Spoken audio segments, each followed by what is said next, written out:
सर्वांना नमस्कार। आज आपण पुढील प्रकरणात नाव आहे स्वतःविषयी।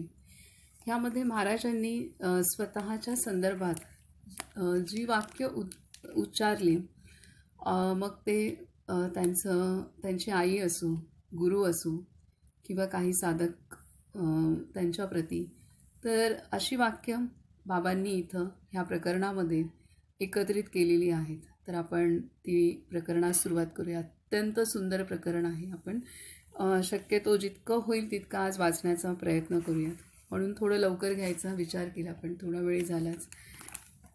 तर आपण सुरुवात करूया। प्रकरणाचं नाव आहे स्वतःविषयी। स्वतःविषयी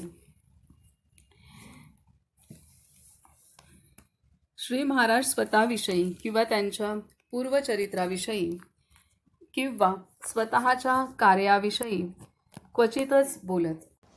जसे तसे बोलायचा प्रसंग आला तर स्वतःकडे अत्यंत लीनता व अकर्तेपणा घेऊन बोलत। पण कधीकधी आपली अत्यंत प्रेमांतील व घरगुती मंडळी जवळ बसली असता कोणी तसा प्रश्न विचारला असता श्री महाराज स्वतःविषयी जरा स्पष्ट सांगत। अशा निरनिराळ्या प्रसंगी त्यांनी सांगितलेली माहिती व वचने इथे एकत्रित केली आहेत। शक्यतो संत हे संतांचं मी माझं हे संपूर्णतः गळून पडलेलं असतं, आणि त्यामुळे संतांना ज्या अनुभूती येतात त्या अनुभूतीसुद्धा संत स्वतः प्रत्यक्ष त्यांना आलेल्या आहेत असं न सांगता काही ना काहीतरी अप्रत्यक्षपणे इनडायरेक्ट सांगत असतात। तिथे सुद्धा ते कुठलाही कर्तेपणाचा भाव येणार नाही, आणि अशा पद्धतीने आणि समोरच्या साधकाला सुद्धा काहीच समज म्हणजे अनुभूती तर समजेलच किंवा काही त्यातनं ज्ञान प्राप्त होईल, परंतु त्यांच्या प्रती जे उपाधी लावली जाणार नाही, या पद्धतीने सुद्धा आपले संत नेहमी वागत असतात। किती तरी त्यांना संपूर्ण अनुभूती आलेल्या असतात। आता गुरुदेव सांगायचे की ह्या सर्वच संतांना ज्या अनुभूती आलेल्या आहेत त्या सर्व अनुभूती मला आलेल्या आहेत, हे गुरुदेवांचं होतं। परंतु कधीही असं उघडपणे त्यांनी म्हणजे गुरुदेवांनी पण खास काही जणांच्या समोर हे व्यक्त केलेलं आहे। तर असे संत जे आहेत ते शक्यतो आपली उपाधी म्हणजे मीपणा, कर्तृत्वपणा किंवा असं वाढू देऊ नये।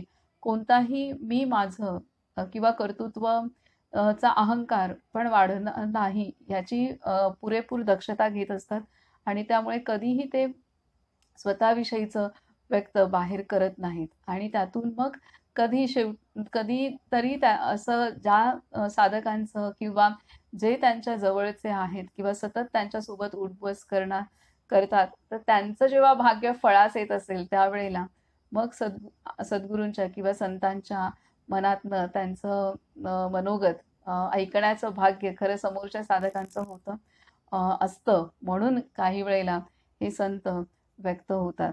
आणि त्यामुळेच संत आपणाला अशा साधकांच्या समोर संतांना भगवंताने बोलून घेतलेला आहे, त्यामुळे त्यांचं मनोगत तरी कळलं नाही तर आपल्याला संतांचं मनोगत पण कळलं नसतं। तर अशा पद्धतीने उपाधी कुठलीही चिकटणार नाही अशी दक्षता खास ते नेहमी घेत असतात। तर इथे आहे, जर असं साधकांना व्यक्त झाले नसते तर इतक्या बारकावेने आपल्याला संत कळले सुद्धा नसते, ही गोष्ट आहे। म्हणून भगवंताने त्यांच्याकडून तसं कार्य पण करून घेतलं की काहीतरी मंडळींसमोर थोडं तरी व्यक्त होण्याचं संत झाले वैयक्तिक जीवनाविषयी। तर त्याचप्रमाणे इथे महाराजही स्वतःविषयी कधीच क्वचितच बोलत, आणि परंतु जे काही व्यक्त झालेलं आहे ते इथे बाबा आपणा सर्वांसाठी मांडत आहेत। तर पहिलं बोधवचन आहे, पहिलं जे बाबांनी निवडलेलं आहे ते म्हणजे ईश्वराला साक्ष ठेवून मी असे सांगतो की माझ्यापाशी अनुग्रह घेणाऱ्यामध्ये सुद्धा मी राम पाहूनच वागलो।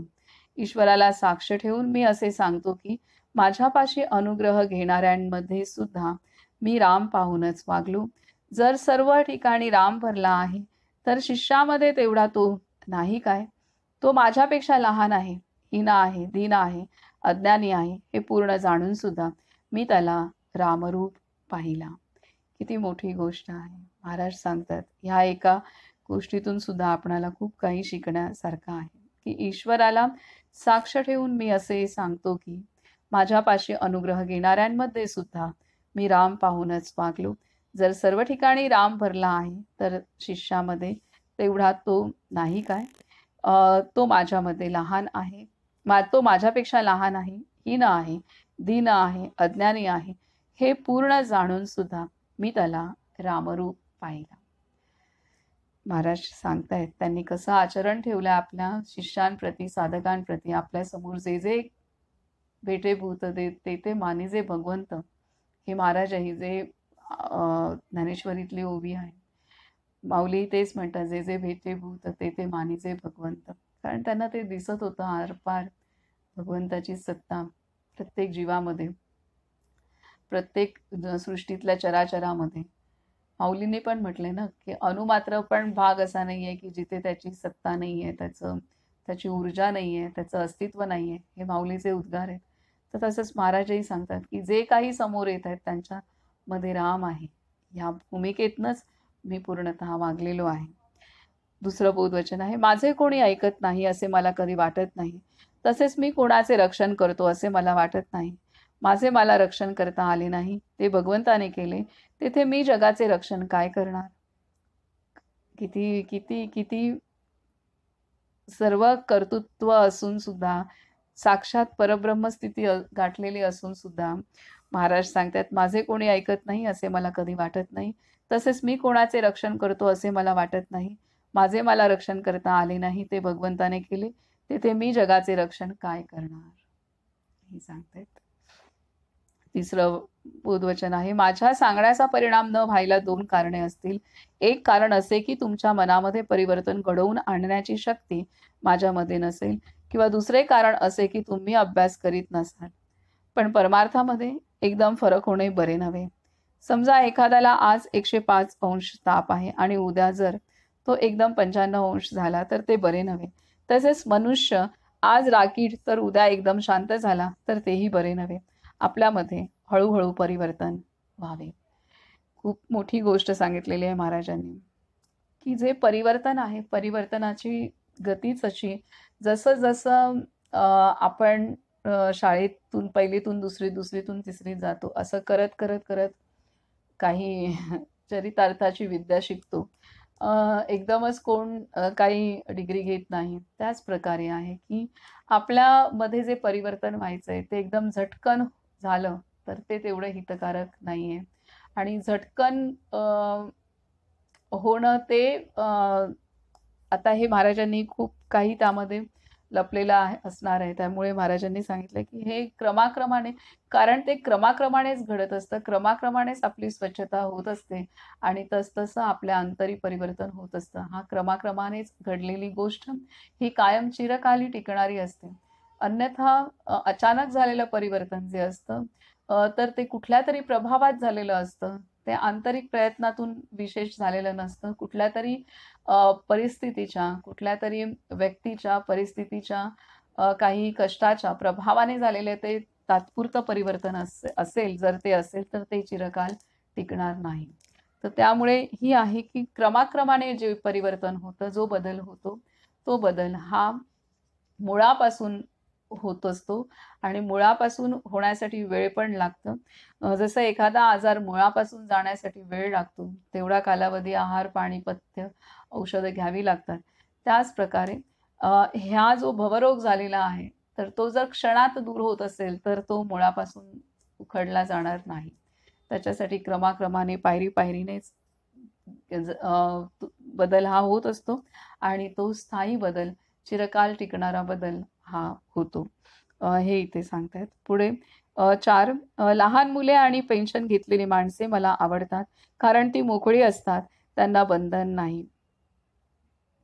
लहान मुले आणि पेन्शन घेतलेली माणसे मला आवडतात, कारण ती मोकळी असतात, त्यांना बंधन नाही. 5, मला मनुष्य वाईट असा दिसतच नाही, नाहीतर तो मनुष्य होऊन जन्माला आलाच नसता. जन्माला आलोय म्हणजे काही चांगले केलेलं आहे म्हणूनच जन्माला आलोय. त्यामुळे प्रत्येक कोणीच मनुष्य वाईट दिसत नाही, अन्यथा भगवंताने त्याला जन्माला घातलंच नसतं, हे इथे महाराज स्पष्ट सांगत आहेत. विद्वानांच्या बद्दल मला आदर आहे पण प्रेम नाही. त्यांच्यामध्ये असणाऱ्या सरस्वतीबद्दल मला आदर आहे. श्रीमंतांच्या बद्दल मला तिटकारा आहे, कारण पैशाच्या आधारावर ते भगवंताला विसरतात. मला विद्वानापेक्षा अडाणी आवडतो. तसेच मला शहरात राहणाऱ्यांपेक्षा खेड्यात राहणे आवडते. मला काय आवडते ते मी सांगितले. हा एकेकाचा स्वभाव असतो. सगळ्या साधूंना असेच आवडेल असे काही नाही. 7. तुम्हा इतक्या लोकांना नामस्मरण करताना पाहून मला एक समाधान असे वाटते की मला जी गोष्ट आवडते ती इतक्या लोकांना आवडू लागली आहे. तुम्ही इतके कष्ट करून इथे मला भेटायला येता.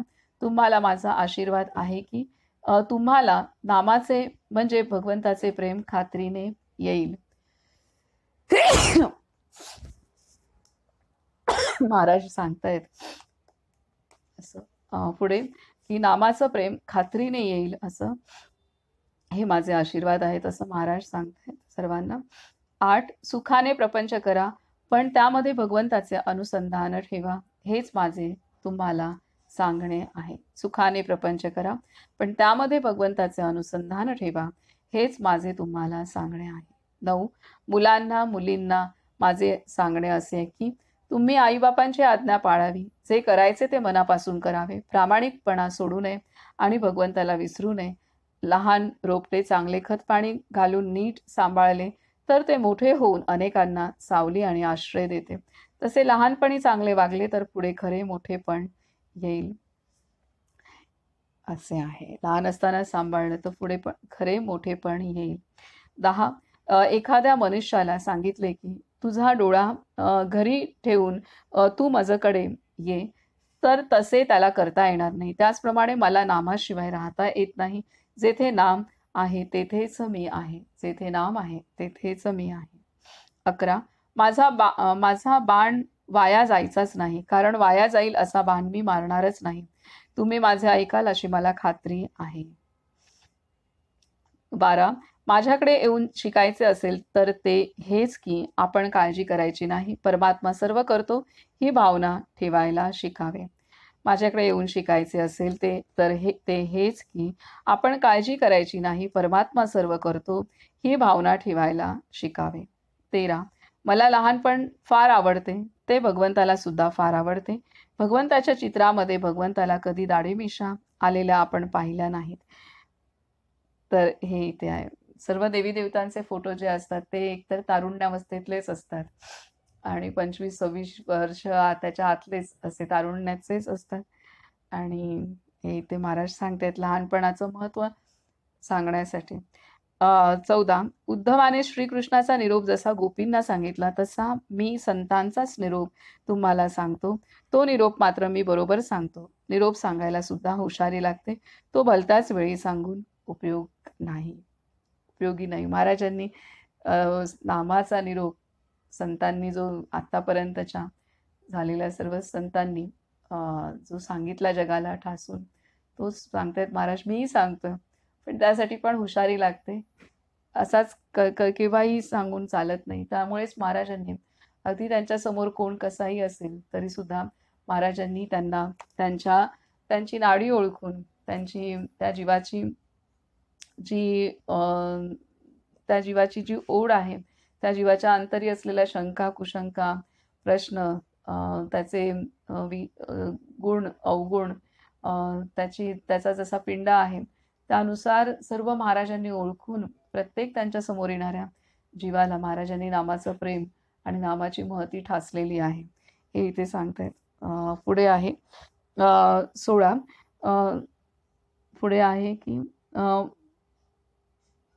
13 आपण पुन्हा वाचू. माझ्याकडे येऊन शिकायचे असेल ते हेच की आपण काळजी करायची नाही, परमात्मा सर्व करतो ही भावना ठेवायला शिकावे. 13. मला लहानपण फार आवडते, ते भगवंताला सुद्धा फार आवडते. भगवंताच्या चित्रामध्ये भगवंताला कधी दाढी मिशा आलेल्या आपण पाहिल्या नाहीत. 14. उद्धवाने श्रीकृष्णाचा निरोप जसा गोपींना सांगितला तसा मी संतांचाच निरोप तुम्हाला सांगतो. तो निरोप मात्र मी बरोबर सांगतो. निरोप सांगायला सुद्धा हुशारी लागते. तो भलताच वेळी सांगून उपयोगी नाही. 15. प्रत्येक अवतारामध्ये एकासाठीच भगवंत अवतरले, म्हणून एक जीव जरी उद्धरला तरी माझ्या अवताराचे काम भागले असे म्हणावे. सांगतात, प्रत्येक अवतारामध्ये एकासाठीच भगवंत अवतरले, म्हणून एक जीव जरी उद्धरला तरी माझ्या अवताराचे काम भागले असे म्हणावे, असे महाराज सांगतायत. श्रीकृष्णासाठी श्रीकृष्णाने अर्जुनासाठी गीता सांगितली, तर महाराजही त्या पद्धतीने सांगतात की एकासाठी अवतार कार्य होतं. एक जरी उद्धरला, कारण काय की इतके लोक प्रत्येकाला भगवंत हवा असतो, परंतु त्याच्या मार्गावरून चालणं तडीस एखादाच जात असतो. हे आहे. कोणती गुरु शिष्य परंपरा जर पाहिली तर जे संत पूर्ण झालेले असतात, पूर्ण पुरुष झालेले असतात, पूर्ण साक्षात्कारी झालेले असतात, भगवत स्वरूप झालेले असतात, ती अवस्था त्यांच्या शिष्यांपैकी एखादाच गाठतो. तर हे 16. म्हातारपणाच्या पलीकडे गेल्यावर सुद्धा मी तुम्हाला अजून सांगतो आहे, याचे कारण काय बरे असावे. म्हातारपणाच्या पलीकडे गेल्यावर सुद्धा मी तुम्हाला अजून सांगतो आहे, याचे कारण काय बरे असावे. कोणी एक जण तरी तयार व्हा.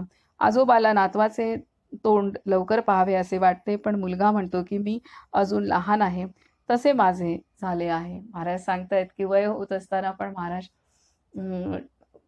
त्याच उत्साहाने नामाची महती आणि नामाचं प्रेम रुजवत होते. तर आता सांगतायत किती छान महाराजांनी सांगितलं की नातवंड पाहण्याची जशी इच्छा होते तसा एक जण तरी तयार व्हा, असं महाराज म्हणतायत. 17. रामाचा बाण कधी वाया जायचा नाही. मला खात्री आहे की भगवंताचा कोंब कधी मरायचा नाही. बरड जमीन असेल तर त्याला वर यायला वेळ लागेल इतकेच, पण जो दुसऱ्याला जिवंत करतो तो कोंब स्वतः काय मरेल. हे आहे. 18. तुम्ही इतके कष्ट घेऊन मला भेटायला येता, पण तुम्ही रिकामे परत जाताना पाहून मला वाईट वाटते. माझ्या जवळ जे आहे ते व्यावहारिक जगात कोठेही तुम्हाला मिळायचे नाही, ते म्हणजे भगवंताच्या नामाचे प्रेम. 19. मला भेटायला येणाऱ्या मनुष्याच्या मनात काय येते ते सर्व मला समजते, पण व्यवहाराच्या उलट चमत्काराचा प्रकार दाखवणे बरे नाही, म्हणून मी कधी प्रकट करीत नाही. हे अगदी आत्ताही प्रत्येक जण अनुभवू शकतो. संत समाधीस्थ जरी असतील तरी सुद्धा काय आहे, काय हेतूने आलेला आहे जीव एखादा समोर, त्याच्या अंतरी काय चालू आहे हे सर्व जाणतात. आणि असंही जरूर नाही की केवळ आपलाच अनुग्रहित शिष्य असेल त्याचंच ते जाणतात. त्यांच्या समोर आलेल्या प्रत्येक जीवाचं ते जाणतात. आणि त्यांच्या समोर आलेला जरी त्यांचा अनुग्रहित शिष्य नसेल, दुसऱ्या संतांचा अनुग्रहित असेल, आणि जर तो त्यांच्या ठिकाणी त्या आश्रयास गेलेला असेल किंवा अगदी घरातूनही त्यांना आठवण करत असेल, तरी सुद्धा प्रत्येक संत हे प्रत्येक साधकासाठी धावून जात असतात. हे आहे. त्यामुळे त्यांच्यात भेद नसतो की हा माझा शिष्य, हा दुसऱ्याचा शिष्य, हा भेद नसतो. हेही तितकंच आहे. तर इथे सांगतायत की रामाचा बाण कधी वाया जायचा नाही. मला खात्री आहे की भगवंताचा कोंब कधी मरायचा नाही. बरड जमीन असेल तर त्याला वर यायला वेळ लागेल इतकेच, पण जो दुसऱ्याला जिवंत करतो तो कोंब स्वतः कसा मरेल. इथे ह्यातही एक गुह्य सांगतायत की जितक्या जणांना नाम मिळालंय किंवा अनुग्रह झालेला आहे किंवा जे आश्रमात आलेत किंवा जे समाधी जवळ आलेत आणि आता भले एकदा जरी आलेत तरी सुद्धा त्यांची संतांची दृष्टी त्यांच्यावरती पडलेली आहे. त्याच्यामुळे आज ना उद्या त्यांच्यामध्ये परमार्थाचं जे बीज पडलेलं आहे ते त्याचं रोपण होणार. आणि प्रत्येकाचे जे संस्कारांची जी जमीन आहे ती किती सुपीक आहे किंवा पडीक आहे त्याच्यानुसार ते बीज त्याचं वृक्षामध्ये रूपांतर व्हायला कमी जास्त वेळ लागेल.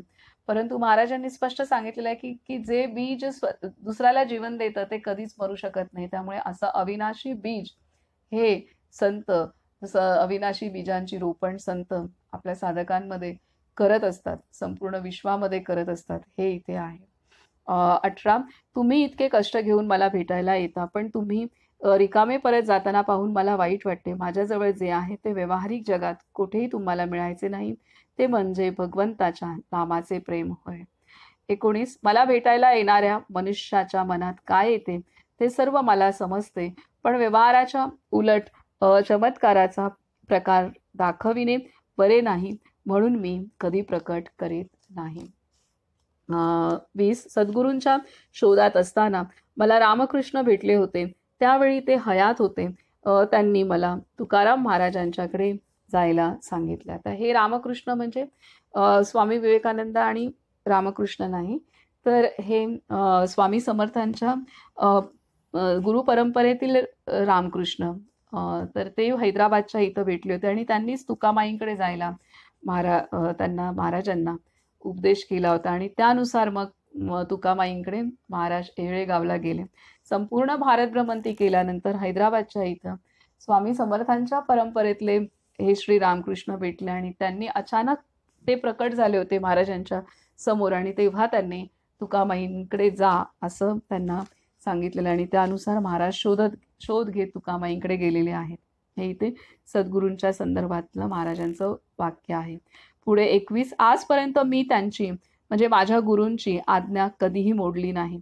22 लहानपणी माझी अवस्था अशी होती की ज्याच्याजवळ जी विद्या होती ती त्याने मला आपण होऊन बोलावून दिली, परंतु त्या ठिकाणी माझे समाधान झाले नाही.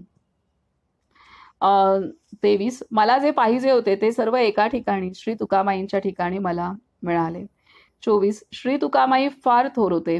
ते अतिशय थोर होते. प्रत्यक्ष परमात्मा स्वरूपच होते ते. 25 माझे सर्व कार्य हे त्यांच्या कृपेचेच फळ आहे. 26 पहिल्यापासून मला समर्थांचे प्रेम फार आहे आणि मला रामाच्या उपासनेची आवड आहे खरे. महाराजांच्या त्यांनी आधीही सांगितलंय ना की रामाची उपासना होती, त्यानंतर समर्थांच्या विषयी प्रेम होतं, रामाची उपासना आधीपासून होतीच त्यांची आणि मध्ये गिरनार इथं दत्ताची उपासनाही त्यांना कोणी दिली होती. तर अशा पद्धतीने महाराजांच्या ठाई असा उपासनांचा संगमही झालेला होता. आणि नंतर तुकामाईंनी त्यांना श्रीराम जय राम जय जय राम हा त्रयोदशाक्षरी मंत्र दिला, जो महाराजांनी अखंड पुढे त्याचं अनुसंधान केलेलं आहे. पण ह्या उपासना सुद्धा महाराजांनी केलेल्या आहेत. तर पुढे सांगते की 29 त्या काळच्या मोठमोठ्यांना तुकामाईंची योग्यता कळली नाही. त्यांच्यासारखा दयाळू जगामध्ये कोण आहे, त्यांना मनापासून शरण जावे. 30 मी तुम्हा सर्वांच्या कानाने ऐकतो, मी तुम्हा सर्वांच्या कानाने ऐकतो.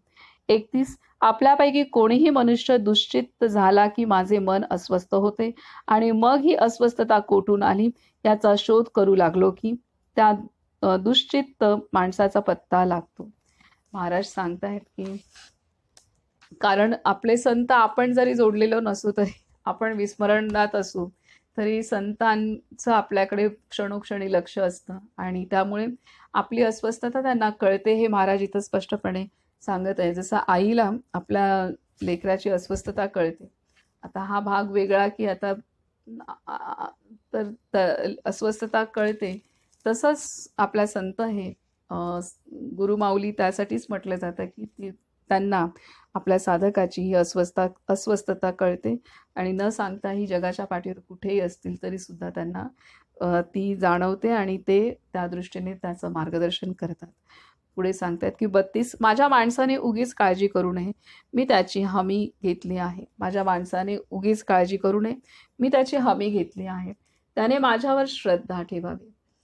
33 मी सांगितलेले तेवढे करीन असा निश्चय करा, कशाची काळजी करू नका, मी तुमचा भार घेतला आहे. महाराज सांगतात की काळजी करू नका, मी तुमचा भार घेतला आहे. मी सांगितलेले तेवढे करीन असा निश्चय करा, मी सांगितलेले तेवढे करीन असा निश्चय करा, कशाची काळजी करू नका, मी तुमचा भार घेतला आहे. 34 माझ्या स्वतःच्या अनुभवाने मी सांगतो की भगवंताच्या इच्छेने प्रपंच केला तर त्यामध्ये काही बिघडत नाही. माझ्या स्वतःच्या अनुभवाने मी सांगतो की भगवंताच्या इच्छेने प्रपंच केला तर त्यामध्ये काही बिघडत नाही. म्हणजे भगवंताच्या इच्छेने प्रपंच म्हणजे जे काही प्रपंचात घडतं आहे ते सर्व काही त्याची इच्छा आहे अशा दृष्टीने जर प्रपंच केला तर त्यामध्ये काही बिघडत नाही. पुढे सांगतायत की 35 मी तुमच्याजवळ आहे असे मी सांगतो त्यावेळी मी ही व्यक्ती नसून परमात्म स्वरूप तुमच्या जवळ आहे असा त्याचा अर्थ असतो. मी तुमच्या जवळ आहे असे मी सांगतो त्यावेळी मी ही व्यक्ती नसून परमात्म स्वरूप तुमच्या जवळ आहे असा त्याचा अर्थ असतो. कारण आपले सर्व संत हे भगवत स्वरूप झालेले होते आणि भगवंताशी एकरूप झालेले होते. त्यामुळे संत ते सांगतात की आणि संतांनी जे नाम दिलेलं आहे ते सुद्धा भगवंताचीच ती शक्ती आहे. त्यामुळे महाराज सांगतात की मी तुमच्या जवळ आहे असे मी सांगतो त्यावेळी मी ही व्यक्ती नसून परमात्म स्वरूप तुमच्या जवळ आहे असा त्याचा अर्थ असतो. 36 श्री महाराजांना त्यांच्या पूर्वचरित्राविषयी काही प्रश्न एकाने विचारले. त्यांची उत्तरे त्यांनी दिली ती अशी. आता हे इथून पुढे प्रश्न जे एका साधकाने विचारले होते महाराजांना, तर ते प्रश्न आता इथे बाबा सांगत आहेत. तर काही प्रश्न आहेत तर ते आपण वाचूयात. त्यामध्ये पहिला प्रश्न आहे, महाराज आपली आई आपल्याला कोणत्या नावाने हाक मारित होती? आपली आई आपल्याला कोणत्या नावाने हाक मारित होती? श्री महाराज, आई हे दैवत आहे यात शंका नाही. आईवर ज्याचे प्रेम नाही त्याचे भगवंतावरही प्रेम नाही. तुमच्या प्रश्नाचे उत्तर मी कसे देऊ? ज्याची देहबुद्धी नाहीशी झाली त्याची आईची जाणीव कमी होते. ज्याची देहबुद्धी नाहीशी झाली त्याची आईची जाणीव कमी होते. सगळ्याचा विसर पडल्यावर सर्वांची आठवण करणे कठीण जाते. या ठिकाणी श्री महाराज थोडे थांबले आणि पुन्हा बोलले, कसे सांगू तुम्हाला? संत होणे ही जितके अवघड आहे तितके मला देहबुद्धीत येणे अवघड आहे. भगवंताचा अवतार जरी झाला तरी अयोनी संभव जरी असला तरी तो अयोनी संभव जरी असला तरी आई त्याला आपल्या मुलाप्रमाणेच पाहत असणार. माझ्या लहानपणी टोपण नावाने हाक मारण्याची पद्धत नव्हती, तेव्हा नावानेच किंवा त्याच्या अपभ्रंशानेच आई हाक मारित असणार. तर इथे सांगतायत महाराज की आईवर ज्याचं प्रेम नसेल त्याचं भगवंतावर सुद्धा प्रेम होऊ शकत नाही, हे इथे सांगतायत. आणि महत्वाचं म्हणजे महाराजांनी इथं सांगितलं, जसजशी देहबुद्धी कमी होते तसतसं मग ती आसक्ती सुद्धा, सर्वच नात्यांमधली आसक्ती निघून जाते आणि त्या प्रकारे सर्वच जण सारखे वाटतात. ती समदृष्टी पण येते, हे इथे महाराज सांगतात. मग त्यावेळेला ते कठीणही जातं देहबुद्धीमध्ये येऊन, त्यानुसार ते नातं निभावणं. किंवा इथे महाराज सांगतात की देहबुद्धी नाहीशी झाली, ज्याची देहबुद्धी नाहीशी झाली त्याची आईची जाणीव कमी होते. सगळ्याचा विसर पडल्यावर सर्वांची आठवण करणे कठीण जाते. या ठिकाणी श्री महाराज थोडेसे थांबले आणि मग पुन्हा बोलले, देहबुद्धीच नाही राहत आहे, तर त्यामुळे सर्व नाती गोती वगैरे ह्या सर्वांचं जे आहे ते सर्वांप्रती प्रेम असेल परंतु आसक्ती नसल्यामुळे पूर्वी इतका संबंध संपर्क तेवढा त्या पद्धतीने राहत नाही, तो वेगळ्या पातळीवरती होतो, हे इथे महाराज सांगतात. पुढचा प्रश्न आहे की महाराज आपण आपल्या आईच्या काही गोष्टी सांगा. श्री महाराज सांगतात, आपण आंबा खाल्ल्यावर तो आंब्याच्याच झाडाला आलेला आहे, बाबळीच्या झाडाला तो नक्की आलेला नसणार, हे आपण सहज समजतो. तसेच इथे समजावे, हल्लीच्या आणि पूर्वीच्या प्रपंचात फरक नाही. पण पूर्वी लोक देवाला विसरत नसत, अलीकडे लोक जास्त संकुचित झाले आहेत. पूर्वी खेडे गावांमध्ये स्वाभाविकपणे एकमेकाला उपयोगी पडावे ही बुद्धी असायची. अशी चाल असे की एखादी बाई गावात बाळंतपणी मदत करायला यायची, पण नीतिशास्त्राच्या दृष्टीने लोकांना मदत करणे निराळे आणि भगवंताकरिता ते करणे हे निराळे. माझी आई अशी होती.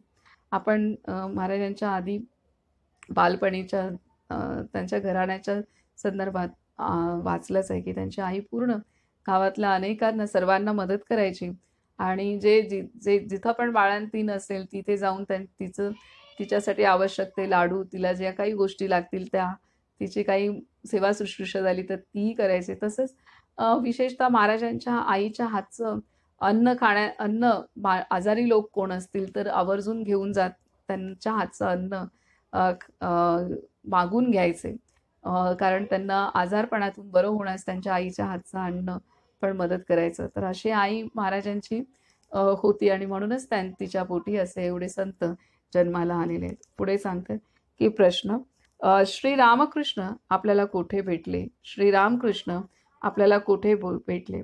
श्री महाराज, मी लहानपणीच घर सोडून गेलो. याचे कारण विधी घटनाच तशी होती. जिथे ज्याचे काम तिथेच तो जाणार. घराचा कंटाळा येतो असे म्हणून लोक घर सोडून जात नाहीत. कारण घरात सुद्धा ते भगवंताच्या स्मरणातच असतात. ते वैराग्याने जात नसून कामाकरता जात असतात. श्रीरामकृष्ण हे अतिउच्च दर्जाचे अधिकारी होते. ते आता दिसतील आणि बोलता बोलता लगेच नाहीसे होतील अशी त्यांची अवस्था होत असे. हैदराबादच्या बाजूलाच कुठेतरी ते मला भेटले.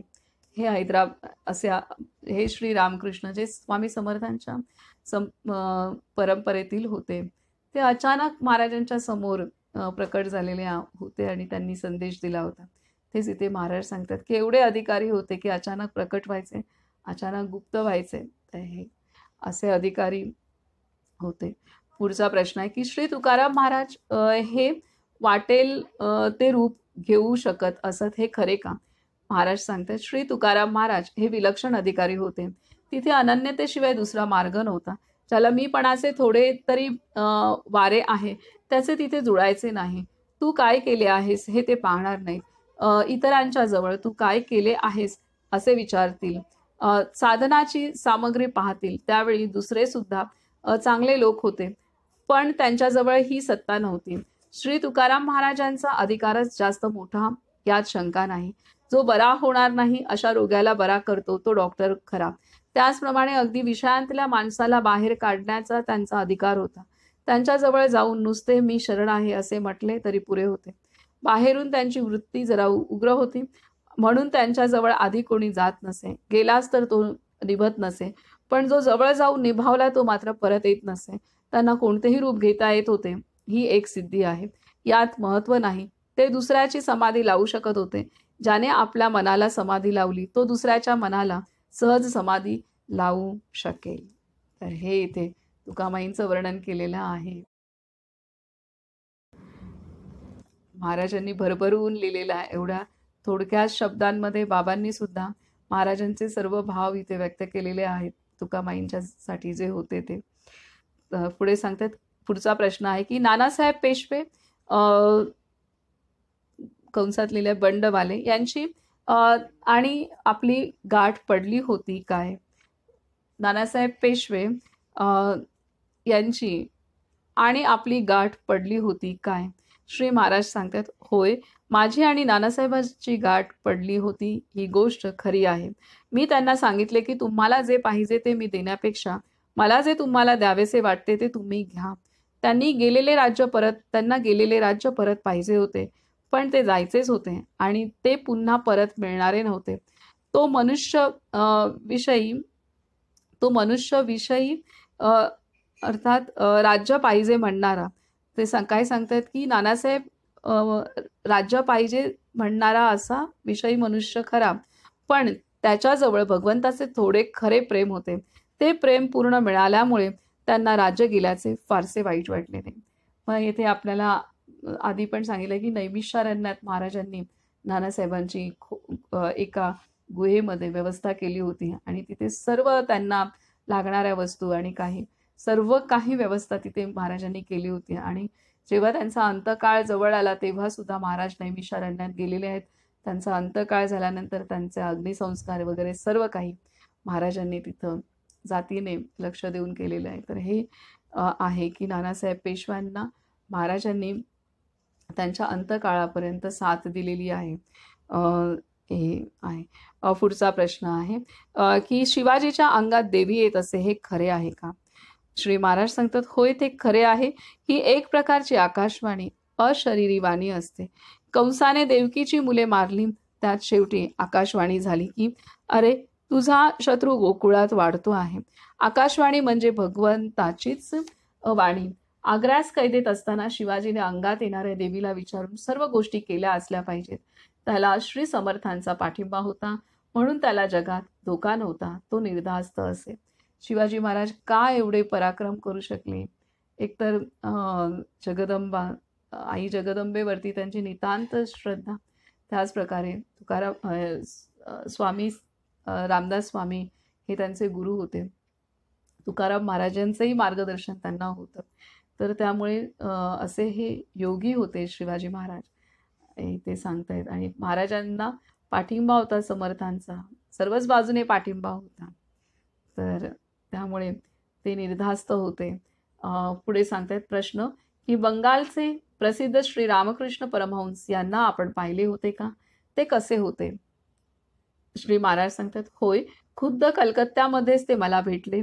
श्री रामकृष्ण फार चांगल्यापैकी, फार थोर संत होते. त्यांनी इतर धर्मांची साधने करून पाहिली. हा त्यांचा स्वभाव विशेष होता.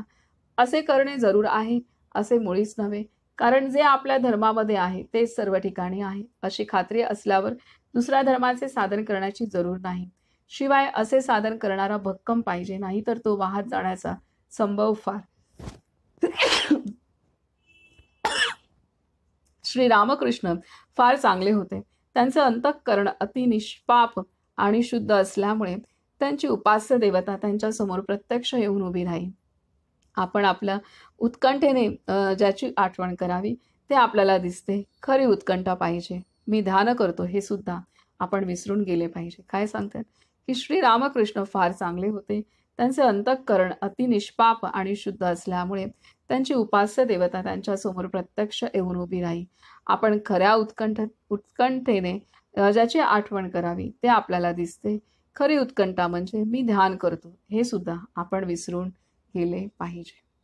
इथे महाराज श्री रामकृष्ण परमहंसाविषयी सांगतात, जे स्वामी विवेकानंदांचे गुरु. तर इथं हे प्रश्न झाले. आता पुढचं बोधवचन आहे 37. मी कधीच कोणाबद्दल निराश होत नाही. जो मनुष्य म्हणून जन्माला आला त्याचा उद्धार होणारच. महाराज सांगतात, मी कधीच कोणाबद्दल निराश होत नाही. जो मनुष्य म्हणून जन्माला आला ना तर त्याचा उद्धार होणारच, असं महाराज सांगतायत. 38. तुम्हाला न रुचणाऱ्या गोष्टीच मला सांगाव्या लागतात, म्हणून मी त्या अगदी सोप्या शब्दांत सांगतो. पण अशा रीतीने जे खरे आहे ते सांगणारा तुम्हाला क्वचितच भेटेल. तुम्हाला न रुचणाऱ्या गोष्टीच मला सांगाव्या लागतात, म्हणून मी त्या अगदी सोप्या शब्दांत सांगतो. पण अशा रीतीने जे खरे आहे ते सांगणारा तुम्हाला क्वचितच भेटेल. खरं आहे एवढं आपण पूर्ण त्यांच्या जन्माच्या आधीपासून त्यांची परंपरा घराण्याची तेव्हापासून महाराजांचं निर्याणानंतरचं सुद्धा महाराजांचं कार्य, हे जे पण सर्व काही वाचतो आहे तर किती मोठमोठे वेदांमधील तत्व हे महाराजांनी सहज रीतीने साध्या सोप्या शब्दांत मांडलेले आहेत. हे आपण आणि बाबांनी ते इथे शब्द लिहून ठेवलेला आहे. त्यामुळे हे खरंच आहे की महाराज जे सांगतात की असा सांगणारा क्वचितच भेटेल. कारण अनेक संत आहेत पण इतक्या सुलभतेने आणि पूर्ण जनप्रियत्व असलेला महाराज सर्वांमध्ये वावरले. एकांतिक नव्हते महाराज, सर्वांमध्ये वावरले असा महाराजांचा पिंड होता. आणि महाराजांनी तळागाळातल्या सहित राजे रजवाड्यांसहित सर्वांना महाराजांनी नामाला लावलेला आहे, हे इथे सांगतो. पुढे आहे 39. गूढ शोधून काढण्याकडे मनुष्याची नेहमी प्रवृत्ती असते. कोकणामध्ये पाण्याचे झरे आढळतात, ते कोठून येतात हे कळत नाही. म्हणजे केवळ दृश्यामध्ये असणाऱ्या गोष्टींचे सुद्धा मूळ आपल्याला उकलत नाही. मग जे अदृश्यच आहे त्याचे मूळ आपल्याला कसे कळणार? मी बोलतो कसा, माझे ज्ञान कोठून येते, हे देहबुद्धीत राहणाऱ्यांना कळणे कठीण आहे. महाराज सांगताय तिथे कसं आपण खरंच आहे, आपल्याला कसं ज्ञान कुठे येतं, जाणीव कशी होते, विचार कसे होतात, हा आवाज पण बाहेर कसा पडतो, आपल्या आतून येतो, हे सगळं गूढ आहे सगळं. आणि जी शक्ती दिसत नाही त्यातनं सगळं काही होतं, हे अजून गूढ आहे, हे इथे महाराज सांगतायत. 40. रामरायांनी तुम्हा सर्वांवर कृपा करावी ही माझी त्याला प्रार्थना आहे. आणि तुम्ही सर्वजण आनंदात राहा हा माझा तुम्हा सर्वांना आशीर्वाद आहे. रामरायांनी तुम्हा सर्वांवर कृपा करावी ही माझी त्याला प्रार्थना आहे. आणि तुम्ही सर्वजण आनंदात राहा हा माझा तुम्हा सर्वांना आशीर्वाद आहे. 41. स्वतःच्या प्रपंचाचे कल्याण करून घेण्यासाठी तुम्ही माझ्याकडे येता, पण कोळसा जितका जास्त उघळावा तितका तो काळाच होत जातो. त्याप्रमाणे प्रपंचामध्ये कसेही केले तरी दुःख पदरात पडतेच. हे सत्य महाराज सांगतात. कुठूनही काही करा, किती असं वाटेल हा आता सुख वाटतंय, हे आता प्राप्त झालं, हा आता ही गोष्ट पूर्ण झाली, आता मला सुख वाटेल, नाही. त्यातही काहीतरी येतं आणि तिथे हे सगळं किती क्षणभंगूर आहे. पुन्हा तितक्याच आपण कष्टात जातो, पुन्हा तितक्याच ताणतणाव चिंता ह्याच्यात जातो, पुन्हा त्याच्यात सोडवणूक करण्याच्या मागे लागतो. असा हा प्रपंच आहे. महाराज स्पष्ट इथे सांगतायत. 42 मी तुमच्याकडे येतो, पण मला येण्यासाठी तुम्ही वाट मोकळी ठेवीत नाही. मी येण्यासाठी वाट मोकळी करा, म्हणजे तुम्ही नामस्मरणात राहा. मी तुमच्याकडे येतो पण मला येण्यासाठी तुम्ही वाट मोकळी ठेवीत नाहीत. मी येण्यासाठी वाट मोकळी करा, म्हणजे तुम्ही नामस्मरणात राहा. 43 जीवनामध्ये तुम्ही घाबरू नका, धीर सोडू नका आणि घ्यायचे झाले तर नामच घ्या. जर तुम्हाला कोणी विचारले, का हो तुम्ही काहीच साधन करीत नाही, तर त्यांना म्हणावे, मला माहीत नाही. तुम्ही त्यांना म्हणजे महाराजांना विचारा. 44 एक गृहस्थ श्री महाराजांना म्हणाले, महाराज मला आपल्याला भेटायचे आहे, मी केव्हा भेटू? हे त्यांचे बोलणे ऐकून श्री महाराज हसले व त्यांना बोलले, एक मनुष्य नदीपाशी गेला आणि तिला म्हणाला, बाई मला पाणी प्यायचे आहे, मग मी केव्हा घेऊ? हे जसे दिसते त्याचप्रमाणे मला हा प्रश्न विचारणे आहे, तुम्ही केव्हाही भेटा. हे तर महाराज सर्वांसाठी महाराज केव्हाही उपलब्ध होत असत. 45 तुम्ही भगवंताचे नाम घ्यावे, या पलीकडे सत्य सांगतो, मला कसलीही अपेक्षा नाही. तुम्ही भगवंताचे नाम घ्यावे, या पलीकडे सत्य सांगतो, मला कसलीही अपेक्षा नाही. 6 बाप आपल्या मुलावर जितके प्रेम करतो तितके प्रेम मी अनेक लोकांवर केले. 47 फार थोड्या लोकांनी मला ओळखले, नामामध्ये जे स्वतःला विसरले त्यांनाच खरा मी कळलो. सांगतायत. 48 माझा नियम असा आहे की परमार्थाची एकही गोष्ट अशी असता कामा नये की जी व्यवहाराच्या आड येईल. माझा नियम असा आहे की परमार्थाची एकही गोष्ट अशी असता कामा नये की जी व्यवहाराच्या आड येईल. सर्व काही सांभाळून परमार्थ करणं असं महाराजांचं आहे. 39 मी समाधानाचा शोध लावला आहे. 50 कोण कुठल्या भूमिकेवर आहे मला नामाने कळले. 51 माझी कृपा म्हणजे पैसा गेला तरी आपल्याला आनंद झाला पाहिजे, ही कृपा कोणाला पाहिजे? कृपा काय आहे? कोणत्याही परिस्थितीमध्ये समाधानी असणं, संतुष्ट असणं, धीर खचू देणं, हीच भगवंताने किंवा गुरूंनी केलेली आपल्यावरती कृपा असते. तर सांगतात माझी कृपा म्हणजे पैसा गेला तरी आपल्याला आनंद झाला पाहिजे, ही कृपा कोणाला पाहिजे? महाराज कोणी व्यक्ती म्हणतील की बाबा अशी कृपा नको, मला पैसा पाहिजे, असं आहे की ही कृपा नको. पैसा गेला तरी आपल्याला आनंद झाला पाहिजे, ही कृपा कोणाला पाहिजे असं महाराजांनी प्रश्न केलेला आहे. 52 देहाच्या भोगांना मी कधी कंटाळलो नाही. देहाच्या भोगांना मी कधी कंटाळलो नाही.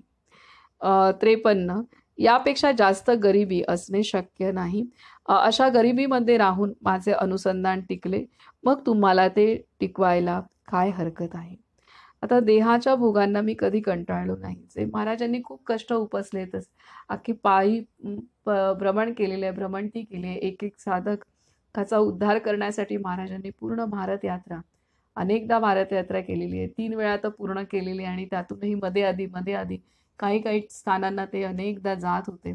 त्यामुळे असं महाराजांनी खूप कष्ट आणि प्रपंचातल्या सगळ्या गोष्टी ते करत होते. देह कष्ट पण करत होते सर्व, बरोबर ते स्वतःही काम करत होते. हे सर्व आहे की देहाच्या भोगांना मी कधी कंटाळलो नाही.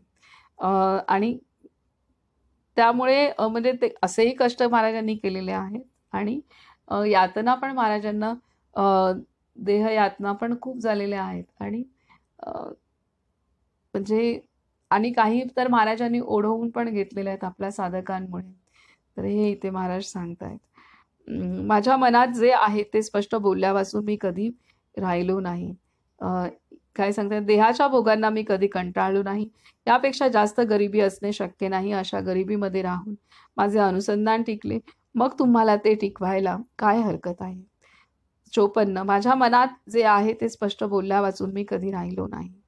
माझ्या मनात जे आहे ते स्पष्ट बोलल्या वाचून मी कधी राहिलो नाही. 55 प्रपंचात परमार्थ कसा आणावा, परमार्थ व्यवहारात कसा वापरावा, याचे शास्त्र मला चांगले माहीत आहे. 56. मला रामा वाचून दुसरे जिवलग कोणी नाही. 58. आजपर्यंत एक पैशाने मी कोणाचा मिंदा होऊन राहिलो नाही.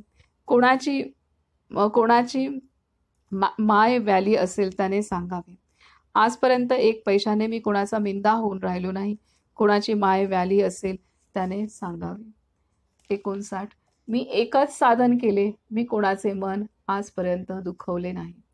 60. माझ्या सांगण्याप्रमाणे वागल्याने आजपर्यंत व्यवहारात आणि प्रपंचात कोणाचे नुकसान झाले आहे त्याने येऊन सांगावे. 61. आजपर्यंत एका नामा वाचून मी कशाची आठवण ठेवली नाही. आजपर्यंत एका नामा वाचून मी कशाची आठवण ठेवली नाही. 65. मी आपला नामाचा हट्ट कधी सोडला नाही. 63. जो कोणी मला भेटला तो मी आपलाच मानला. जो कोणी मला भेटला तो मी आपलाच मानला. खरं आहे. हे मगाशी आपण म्हटलं तसं की कोणत्याही संप्रदायाचा साधक जरी असेल तरी सुद्धा संत आपल्या साधकांप्रमाणे सर्व जगातल्या प्रत्येक साधक असो नसो किंवा दुसराही संतांचा असो, जे भेटतात संतांना त्या सर्वांवरती संत तितकीच माया करतात, प्रेम करतात. हे तेच आणि आपलंसं करतात. जो कोणी मला भेटला तो मी आपलाच मानला. हे आहे. 64. काही लोक आपल्या कर्तबगारीने मिळवतात, पण माझ्यावर रामाचा अनुग्रह होऊन माझ्या कल्पनेच्या बाहेर सर्व झाले, त्यामुळे कर्तेपणाचा अभिमान मला कधी झाला नाही. महाराज काय सांगतायत की काही जणांचं कर्तृत्वाने प्राप्त करतात, पण महाराज म्हणतायत मला जे प्राप्त झालेलं आहे ते रामाचा अनुग्रह होऊन माझ्या कल्पनेच्या बाहेर मला प्राप्त झालेला आहे, त्यामुळे कोणताच अभिमान मला कधी झाला नाही. महाराज सांगतायत कोणताच कर्तेपणाचा अभिमान मला कधी झाला नाही. काही लोक आपल्या कर्तबगारीने मिळवतात, पण माझ्यावर रामाचा अनुग्रह होऊन माझ्या कल्पनेच्या बाहेर सर्व झाले, त्यामुळे कर्तेपणाचा अभिमान मला कधी झाला नाही. 65. मला श्रीमंती नव्हती, पण राजाला लाजवील इतका पैसा खर्च झाला. आणि आपण ते वाचले सर्व ठिकाणी महाराजांनी किती अन्नदान केलंय, किती किती साधनेसाठी सर्वांनी एकत्रित जमावं, एकत्रित साधन करावं, यासाठी खूप काही महाराजांनी केलेलं आहे. पुढे सांगतायत की 66. मला जे आवडते तेच रामाला आवडते, मला जे आवडते तेच रामाला आवडते. 67. माझा मनुष्य कुठेही असला तरी तो माझ्याकडे येणारच येणार. कुठेही असला तरी तो माझ्याकडे येणारच येणार. पुढे सांगतात 68. मला विकत श्राद्ध घ्यायची सवय आहे. मला स्वतःचा प्रपंच करता आला नाही, पण दुसऱ्याचा मात्र चांगला करता येतो. माणसं स्वतःचाच प्रपंच बघतात किंवा कोणाच्यातही डोकं घालत नाही. जाऊ द्या ना, आपल्याला काय करायचंय, त्यांचं ते बघतील असं असतं. महाराजांचं उलटं होतं किंवा आपल्या सर्वच संतांचं असं होतं की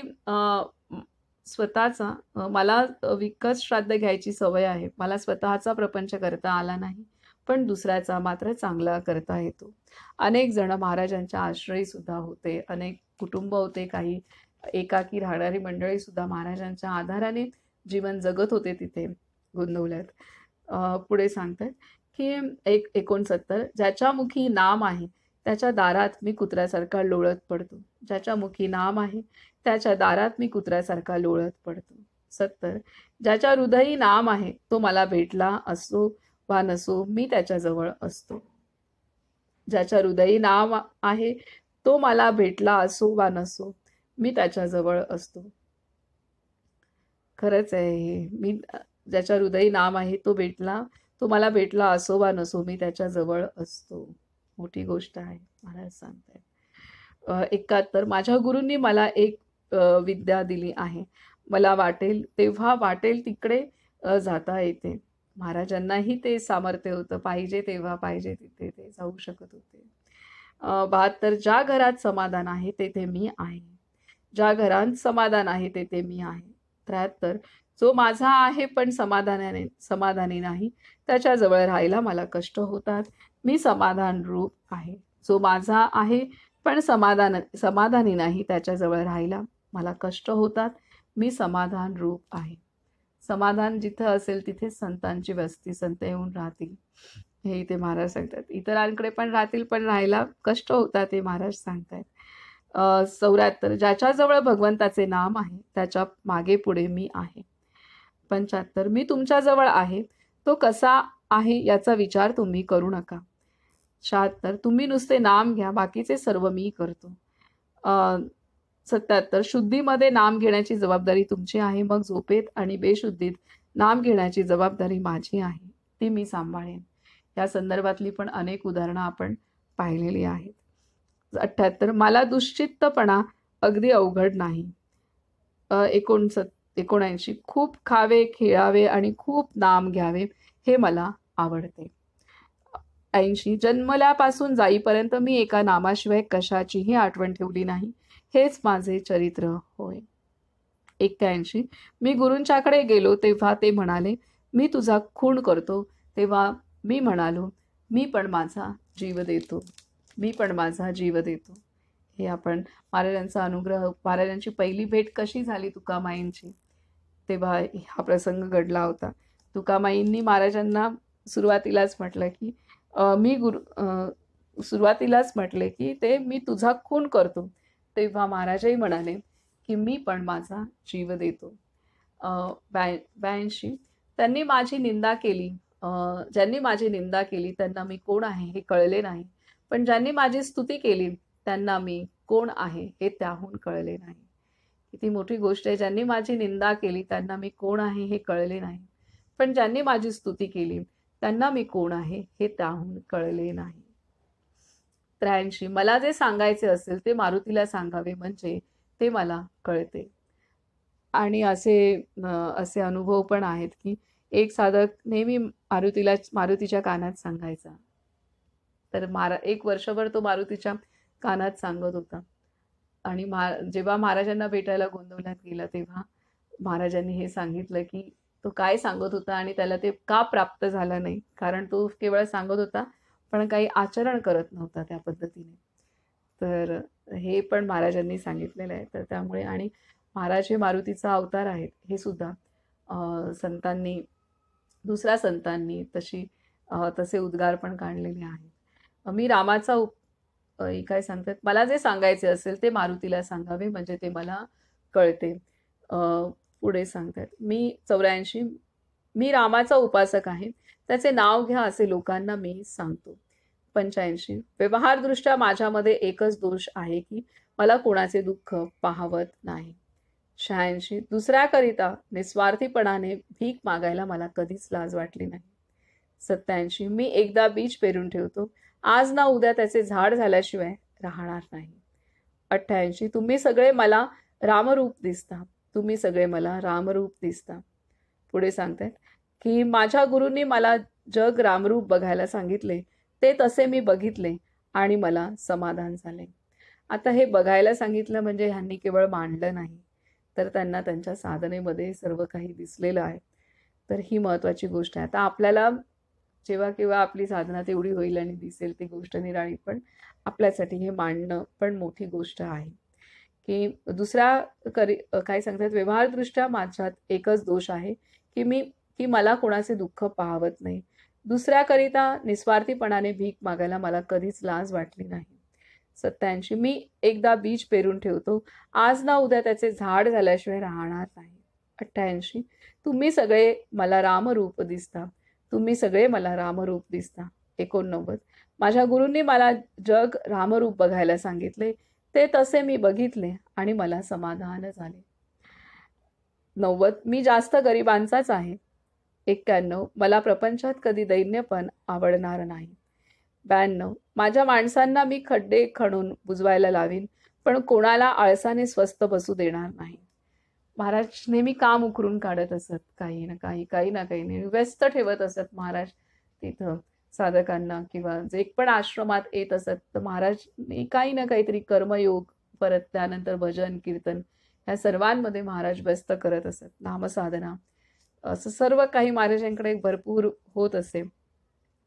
हे सांगतात माझ्या माणसांना मी खड्डे खणून बुजवायला लावीन, पण कोणाला आळसाने स्वस्थ बसू देणार नाही. 93 उद्या जर कोणी 1,00,000 रुपये माझ्या नकळत माझ्या उशाशी आणून ठेवले तर मी ते विष्ठेसारखे बाजूला सारीन आणि स्वतःच्या श्रमाने 4 आणे मिळवून पोट भरेन. 94. मला रिकामपण पुष्कळ होते म्हणून मी समाधान कशात आणि कोठे आहे याचा शोध लावला. मला रिकामपण पुष्कळ होते म्हणून मी समाधान कशात आणि कुठे आहे याचा शोध लावला. 95. तुकाराम आणि समर्थांनी खरा प्रपंच केला. मी नुसता खेळ मांडला आणि तो खेळलो, त्यामुळे त्याचे सुखदुःख मला कधी बाधले नाही. 96. मला फक्त आईच्याच प्रेमाची कल्पना आहे. 97. तुम्ही आनंदाने प्रपंच करा, पण त्यामध्ये रामाला विसरू नका, हेच माझे सांगणे आहे. 98. माझ्याकडे जो येईल त्याला मी राम म्हणायला लावीनच, निदान मी राम म्हणणार नाही असे म्हणून तरी त्याला राम म्हणायला मी लावीन, सांगतायत महाराज. 99. मला भविष्य कळत नाही आणि ते कळायला लागले तर ते कळू देऊ नकोस असे मी रामाजवळ मागेन. मला भविष्य कळत नाही आणि ते कळायला लागले तर ते कळू देऊ नकोस असे मी रामाजवळ मागेन.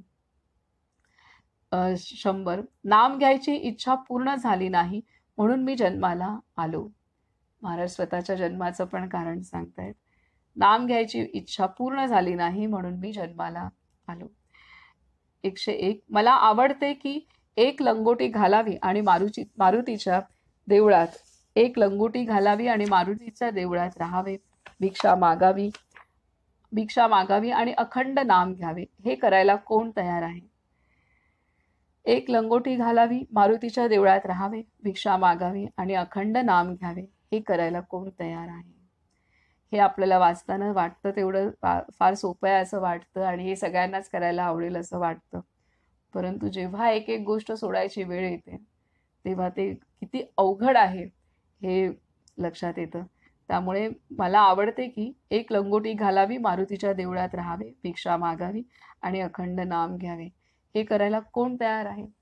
हे महाराज विचारते. महाराजांनाही माहिती आहे करायला कोणी विशेष तयार होणार नाहीये. हे करायला कोण तयार आहे? 2. माझ्या माणसाने प्रपंचात हेळसांड केलेली मला आवडायची नाही. उलट इतरांच्या पेक्षा त्याने जास्त दक्षता दाखवली पाहिजे. 3. माझ्याकडे येणाऱ्या माणसाला माहेरी आल्याप्रमाणे वाटले पाहिजे. तो परत जाताना त्याच्या डोळ्यांत पाणी आले पाहिजे. 4. ज्याने मला पाठविले तो बोलावील तेव्हा परत जायचे. ज्याने मला पाठविले तो बोलावील तेव्हा परत जायचे. 5. पुष्कळ मंडळी यावीत, आलेल्याला खायला घालावीत आणि भगवंताचे नाम घ्यावे. या 3 गोष्टी मला फार आवडतात. त्या जो करील त्याच्या हयातीत त्याला कधीही कमी पडणार नाही. पुष्कळ मंडळी यावीत, आलेल्याला खायला घालावे आणि भगवंताचे नाम घ्यावे. या 3 गोष्टी मला फार आवडतात. त्या जो करील त्याच्या हयातीत त्याला कधीही कमी पडणार नाही. म्हणूनच अतिथी देवो भव असं आहे सूत्र. हे आपली संस्कृती होती भारताची. आपल्याला कधीच कोणाकडे अपॉइंटमेंट घेऊन जावं लागलं नव्हतं की आहात का बाबांनो घरी, किंवा येऊ का, किंवा येणार आहे, हे कधीही सांगावं लागलं नव्हतं.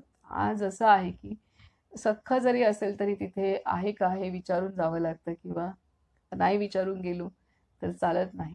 तर ह्या पद्धतीने आज आपली संस्कृती कुठून कुठे आलेली आहे हे वर्तमान समय आपल्याला दाखवतोय. आणि इथून किती आपल्याला सुधारणा करायची आहे हे यावरून लक्षात येईल की जिथे अतिथी देवो भव होता, अतिथीला पण आपण देव स्वरूप मानून आणि त्याचं इतकं सर्व करत होतो. आणि आता असं आहे की घरातल्याच माणसांना अवघड गोष्ट झालेली आहे. तर ही परिस्थिती कुठून किती माणसं घसरलाय आणि ते घसरलेलं किती पायऱ्यावर चढून हळूहळू चढत जाऊ तेव्हा कुठे आपण पुन्हा पूर्ववत त्या स्थितीमध्ये येऊ शकतो हे इथे आहे. इथं एक आठवण झाली. मी असे एक सलमान खान यांचे वडील सलीम खान. आता हे आपल्याला असं सगळं दिसतं की हे मस्त, म्हणजे हे सगळे फिल्म इंडस्ट्री किंवा असे लोक आहेत. त्यांचा काही भाग असतो असा की काही भाग त्यांचं जीवनच तसं आहे. परंतु काही चांगलाही भाग आहे. त्याच्यातला एक गोष्ट त्यांच्या वडिलांची, एक वाक्य, सलमान खानचे भाऊ आहेत अरबाज खान, आता त्यांच्या पर्सनल वैयक्तिक गोष्टी बाकी सोडल्या, किती लग्न आणि किती बायका हे सोडलं, तर ते सोडल्यानंतर अन्नदानाच्या संदर्भातली एक गोष्ट खूप सुंदर सलमान खान यांच्या वडिलांची त्यांच्या भावाने अरबाज खानने सांगितली. तो म्हणाला की अ, अ, त्यांच्या वडिलांनी नेहमी एक शिकवलंय लहानपणापासून, की जे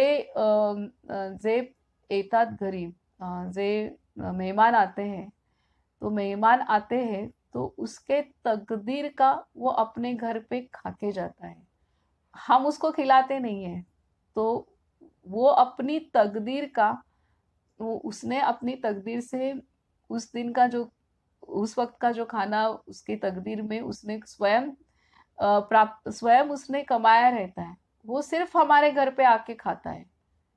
एवढं मोठं वाक्य आहे हे. आम्ही कोणाला खायला घालतो म्हणजे फिल्म इंडस्ट्री मधली माणसं, किती मोठं तत्वज्ञान आणि किती मोठं आचरण आहे. तर हे खूप मोठी गोष्ट आहे ही, की कोण पाहुणा येतोय तर आपण त्यांना खायला नाही घालत, तर त्याने त्याच्या पूर्वजन्म किंवा आत्ताच्या जन्मानुसार त्याने त्याचा त्या अन्नावरती अधिकार आहे हे त्याने कमावलेलाच आहे. आणि ते केवळ तो त्याच्या घरी न जेवता तो आपल्याकडे येतोय आणि तो जेवतोय. खूप मोठं समर्पण आहे इथे, खूप खूप मोठा इथे अ, अ, म्हणजे मी करता नाही ही भावना आहे. आणि त्यामुळे सलमान खान आणि त्यांच्या कुटुंबामध्ये आणि अजून दुसरं सांगत होते, की कोणीही आलं, अगदी जेवायच्या वेळेला जर त्यांच्याकडे कुरिअरवाला आला किंवा कोणी आलं, तरी त्यांना ते जेवायला तिथे विचारतात. आणि त्यांनी इच्छा दाखवली तर अगदी त्यांच्या डायनिंग टेबलवरती बसून त्यांनी जेवायचं आहे. तिथे वेगळं जेवण कोणासाठी तयार होत नाही, सगळं. आणि त्याच प्रकारे सलमान खानच्या शाळेतली पण गोष्ट अशी आहे, की तो ज्या शाळेत होता तर तिथे काही तर हे कॅथलिक शाळेत वगैरे शिकणारे, तर तिथे चर्चमधली जी काही मुलं असतात असे, ती थोडी अनाथ पण असतात, जे त्यांना चर्च सांभाळतो किंवा, तर ती मुलं काही असतील सलमान खानच्या वर्गामध्ये असं. तर त्या मुलांचं जेवण किती वर्ष त्यांचं शाळा होईपर्यंत, तर तेव्हा तिथे त्यांच्या टीचरने सांगितलेलं होतं, की एकाने एकाचं जेवण आणायचं म्हणून. तर सलमान खानने विचारलं, की सलमान खान बोललं, किती जण आहेत असे की त्यांचं जेवण आणायचं. तर त्याने घरी सांगितलं, की एवढी एवढी मुलं आहेत आणि एवढी सगळी आपल्याकडे जेवणार. तर कितीतरी कालावधी, कितीतरी वर्ष त्या सलमान खानच्या वर्गातली काही मुलं ही त्यांच्या घरी जेवत होती. तर ही गोष्ट आहे. तर ह्यांचा बाकीचा भाग सोडला तर ह्याही काही गोष्टी जे आता महाराज सांगतात, की अन्नदान, तर हे मोठं आहे. आणि सगळ्यात भावलेली गोष्ट असे, की मेहमान आता है तो उसके तकदीर का खाना वो हमारे घर पे आके खाता है. सगळ्यात मोठी गोष्ट आहे. असंच नर्मदा किनारी सुद्धा किती गरीबातला गरीब जरी असेल तरी त्याच्या तोंडातला घास त्याने आपल्या मुलाबाळांचं पण अन्न आधी, जर त्यावेळेला परिक्रमावासी कोण असेल तर त्याला आधी खाऊ घालतात. का तर त्याला पुढे चालायचं आहे, किंवा तर त्याच्यामुळे त्याला चालण्यासाठी शक्ती पाहिजे. म्हणून आपल्याला अन्न नाही मिळालं तरी चालेल, एक वेळेला उपाशी राहिलो तरी चालेल, पण आपल्या दरवाजावरून तो जातोय ना, तर त्याला बोलावून ती लोक जेवायला घालतात. त्यांच्या मुलांसाठीचं पण, स्वतःचं उपाशी राहतातच पण मुलांना पण उपाशी ठेवतात.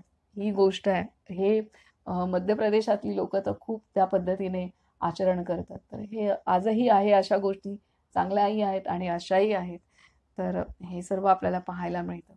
तर इथे आपण थांबूयात आणि पुढचं वाचन आपण उद्या करूयात. महाराजांचं नाम आपण घेऊयात.